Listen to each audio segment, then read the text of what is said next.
It was propounded by Alfred Wegener.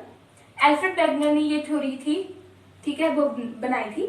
And he was a meteorologist, ठीक है, जो मौसम विज्ञान की है ना सारी जानकारी रखते हैं वो क्या आते हैं, मेट्रोलॉजिस्ट। एंड अब इस थ्योरी का हम क्या पढ़ेंगे, एम। हम क्या करते हैं कि सारी थ्योरी पढ़ लेते हैं, उसकी लिमिटेशंस भी कर लेते हैं, है ना, पर लेकिन जो मेन काम है कि इस थ्योरी का एम क्या था वो हम ऑलवेज क्या है छोड़ देते हैं। सो पहले हम क्या करेंगे, इसका एम करेंगे। So change in climatic conditions throughout the geological history of earth. So जैसे कि एल्फ्रेड वेगनर मेट्रोलॉजिस्ट था, तो वो ना कुछ और फाइंड करने की कोशिश कर रहा था, ठीक है, he was trying to finding something else. पर लेकिन उसकी जो थ्योरी थी वो उसने कॉन्टिनेंटल ड्रिफ्ट थ्योरी बना दी, ठीक है। तो वो क्या फाइंड करने की कोशिश कर रहा था कि हिस्ट्री के जो अर्थ की जियोलॉजिकल हिस्ट्री है, ठीक है, यानी कि अर्थ की जब से अर्थ बनी है तब से लेके अब तक उसमें क्या क्या चेंजेस आए हैं, जो क्लाइमेटिक कंडीशंस में चेंजेस आए हैं वो कैसे आई और क्यों आई। तो उसने देखा कि इसको फाइंड करने के लिए 2 वेज थे। पहला था कि जो हमारे कॉन्टिनेंट्स हैं वो क्या होंगे, स्टेशनरी रहे होंगे, और जो हमारा क्लाइमेट जोन है वो शिफ्ट हो गया होगा। मतलब कि जैसे जो क्लाइमेट कंडीशंस अब पोलर रीजन पे है वो पहले इक्वेटर पे होगी, एंड जो इक्वेटर पे है वो पोलर रीजन पे होगी। और सेकंड वन था कि हो सकता है कि हमारे कॉन्टिनेंट्स है वो डिस्प्लेस्ड हुए हो, एंड जो हमारी क्लाइमेट कंडीशंस है वो क्या हो, स्टेशनरी। तो ये वाला तो ज्यादा सही लग रहा था। क्यों? क्योंकि अर्थ में इतना बड़ा क्लाइमेट चेंज नहीं हो सकता था कि जो हमारा क्लाइमेट कंडीशन पोलर पे है वो पहले इक्वेटर पे हो, है ना। मतलब कि ये वाला था ना जो फिट नहीं बैठ रहा था, सो ही कैंसल दिस। एंड उसने ये थ्योरी को आगे बनाया कि हाँ जो कॉन्टिनेंट्स है वो डिस्प्लेस हो सकता है कि हुए हो, है ना, क्योंकि ये वाला था ना जो वैलिड भी लग रहा था। सो अब हम आगे इस will see basic premise of theory, यानी कि उसने कुछ एजम्पशंस क्या ली थे थ्योरी के लिए, ठीक है। So Alfred believed in 3 layers of system of Albert Suess. So जो एल्बर्ट स्वेस ने एक थ्योरी रखी थी कि जो हमारी अर्थ है वो 3 पार्ट्स में डिवाइड है, ठीक है, 3 लेयर्स में डिवाइड है। First is sial, sima and nife. It means, ठीक है, जो सियाल पार्ट है वो किससे बना है, silicon and aluminium. Second part is made up of silicon and magnesium, and third part is nickel and iron. So इसने बोला था कि जो हमारी अर्थ है वो 3 लेयर्स में बनी हुई है।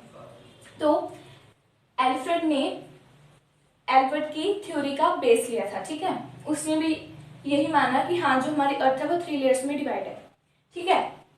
This one was continental part, this one was oceanic, and this was core, ठीक है। तो उसने ये वाला बेस लिया था। अब कॉन्टिनेंटल ड्रिफ्ट थ्योरी बेसिकली है क्या,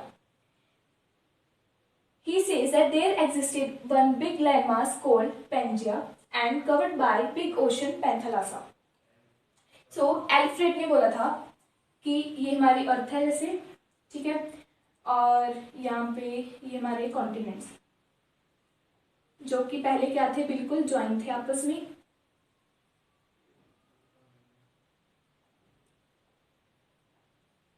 ठीक है।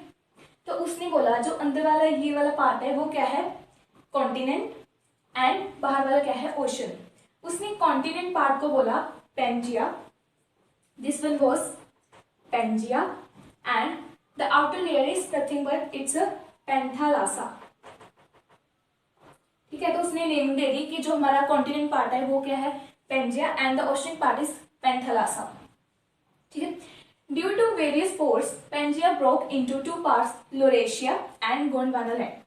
ठीक है, उसने बोला कि कुछ फोर्स लगे पेंजिया के ऊपर जिसकी वजह से ये क्या हुआ, 2 पार्ट्स में डिवाइड हो गया, ठीक है। एक नॉर्दर्न पार्ट में चला गया, एक सदर्न पार्ट में चला गया, ठीक है। तो उसने बोला कि कुछ फोर्स की वजह से ये 2 पार्ट्स में डिवाइड हो गया। इसको बोला उसने लोरेशिया, या फिर इसको क्या बोलते हैं, अंगारा लैंड, ठीक है। और नीचे वाला पार्ट उसको बोला गोंडवाना लैंड, ठीक है, और ये वाला क्या बन गया, गोंडवाना लैंड। सो फोर्सेस की वजह से क्या हुआ, जो हमारा पेंजिया पार्ट था वो 2 पार्ट्स में डिवाइड हो गया। First one is Angara land और Laurasia, second one is Gondwana land. These are separated by geosyncline called Tethys. तो उसने बोला कि जब ये दोनों अलग हुए इनके बीच में एक ओशन बना, ठीक है, एक ओशन बना जिसका क्या नेम रखा गया, टेथिस सागर, ठीक है, ओशन, टेथिस ओशन। सो उसने बोला कि यहाँ पे क्या बन गया, टेथिस सागर बन गया, ठीक है। और इस लेयर ने इन दोनों पेंजिया के 2 पार्ट्स को क्या किया, डिफर किया। सो उसने बोला कि जो फोर्स यहाँ पे लग रहे हैं, ठीक है, first one is tidal force, ठीक है। टाइडल फोर्स वो किस तरफ लग रहा है, वेस्टवर्ड की तरफ, जो वेस्ट की तरफ हमारा फोर्स लग रहा है वो है टाइडल फोर्स। तो इसका रीजन उसने ये दिया कि एक बार जो हमारा मून है, ठीक है, वो अर्थ का ही एक पार्ट है। सो उस टाइम पे जो मून था वो अर्थ के बहुत ज्यादा नजदीक था। सो जिसकी वजह से उसके टाइडल फोर्स की वजह से हमारे कॉन्टिनेंट्स है वो वेस्ट की तरफ ड्रिफ्ट होने स्टार्ट हो गए। सेकेंड रीजन उसने दिया ग्रेविटेशनल एंड रोटेशनल फोर्स, जो कि नॉर्थ की तरफ लग रहा था। उसने बोला कि सन का, कि बाकी प्लैनेट्स का ग्रेविटेशनल एंड रोटेशनल फोर्स की वजह से जो हमारे कॉन्टिनेंट्स हैं वो क्या कर रहे हैं, नॉर्थ की तरफ क्या कर रहे हैं, ड्रिफ्ट कर रहे हैं, ठीक है। सो ये उसने फोर्स, वेरियस फोर्स, इसका रीजन दिया कि इस फोर्सेस की वजह से जो हमारा पेंजिया पार्ट है वो क्या हुआ, ड्रिफ्ट कर गया।